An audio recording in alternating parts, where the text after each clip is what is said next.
আমার শ্বশুরবাড়ির পুকুর থেকে মাছ ধরা হয়েছিল, সেই মাছ পাঠিয়েছিল। সেটার মধ্যে ছিল রুই মাছ আর কাতল মাছ, খুব বেশি বড় না। তো আজকে কাতল মাছটা রান্না করা হয়েছে একদম। তো আমাকে পাতিল সহকারে টেবিলে খেতে দিল। আমি একদম বড় একটা মাথা নিলাম, পেটটা ভরি খেলাম। আমার হাজবেন্ড কিন্তু এই টাইপের মাছ কখনোই খায় না, তো ওকে ইলিশ মাছ ফ্রাই করে দেওয়া হলো, আর আমি মজা করে খেলাম রুই মাছের মাথা। তারপরে রাতের বেলা প্রায় 12:30টার দিকে আমরা ঢাকার উদ্দেশ্যে রওনা দিলাম। আমি গত 1 সপ্তাহ ধরে এই শরীয়তপুরে আছি। আমার আউটলেটে কোনো মেয়ে নেই, সেজন্য মানে সেলস গার্ল নেই, সেজন্য আমি 1 সপ্তাহ ছিলাম। আমি নিজে সেলস গার্ল হয়ে গেলাম।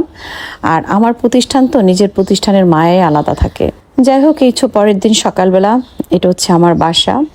আমি বাসা যেমন রেখে গিয়েছিলাম তেমনই আছে, কারণ আমার বাসায় 3জন হেল্পিং হ্যান্ড আছে। তারাই কিন্তু আমার পুরো বাসা দেখাশোনা করে।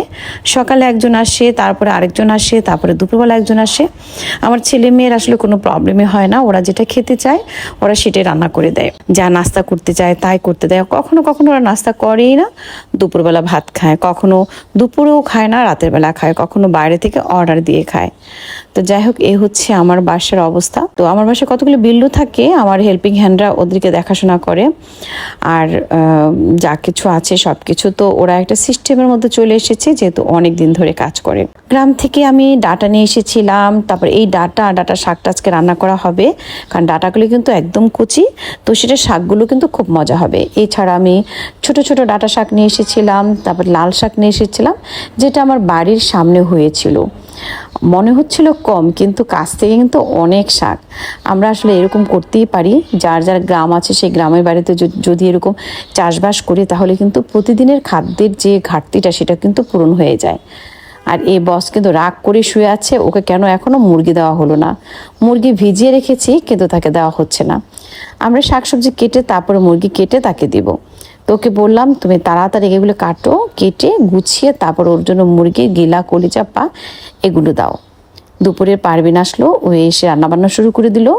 শাকটা ভাজি করলো, বাচ্চাদের জন্য মুরগি আর ডাটা দিয়ে ইলিশ মাছ, ঢ্যাঁড়স ভাজি এগুলো করতে বললাম। তা আমার ছেলেটাও ঘুম থেকে উঠলো, আমরা একসাথে নাস্তা করলাম। তারপরে দেখি আমার ছেলের পায়ের অবস্থা খুব খারাপ। এই একটাই কাজ আমার ছেলে কখনো করতে পারে না। আমার ছেলে এমনিতে একটু অলস প্রকৃতির, সবার ছেলের মতো আমার ছেলে না, বেশি আহ্লাদে যেটা হয় আর কি, ওর পায়ের নেলটা সবসময় আমাকে কেটে দিতে হয়। যতদিন না কাটবো ততদিন একদম বড় হয়ে যাবে, যে কোনো ধরনের একটা দুর্ঘটনা ঘটতে পারে এই নেল দিয়ে। দুপুরের পর আমার অনেক কাজ, আমার ক্লাস আছে। আমি এখন হাইকোর্ট পারমিশনের জন্য পরীক্ষা দিব, সেটার জন্য আমাকে পড়াশোনা শুরু করতে হবে, কোচিং করতে যাব। আর অনেক দিন ধরে স্যারদের সাথে দেখা হয় না, যেখানে আমি কোচিং করেছিলাম সেখানে আমি যাচ্ছি, একটু দেখা করব। আর আমাদের একটা প্রফেশনাল কোর্স আছে, যেটা আমরা সারাদিন কোর্টে বসে প্র্যাকটিস করি, সেটা আমরা দেখা যায় স্যার আমাদেরকে শিখিয়ে দিচ্ছি।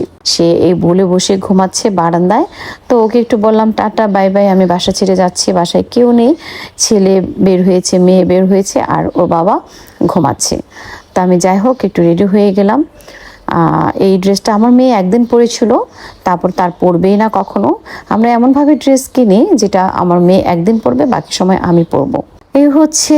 তারপর বাইরে চলে আসলাম, বাইরে এসে কিছু টুকিটাকি কেনাকাটা করলাম। তারপরে ভাবলাম যে একটু সানগ্লাস কেনা দরকার। সানগ্লাস ছাড়া বাসা থেকে বের হয়ে এসেছি, এখন মনে হচ্ছে খুবই দরকার। 200 টাকা দিয়ে একটা সানগ্লাস কিনে ফেললাম। আর আমার কাছে অনেক সানগ্লাস কিনেছিলাম, অনেক দামি দামি, কিন্তু আমি যেখানে যাই সেখানে সেই গ্লাসটা ফেলে আসি। আমি গ্লাস কখনোই রাখতে পারি না, যত দামি হোক।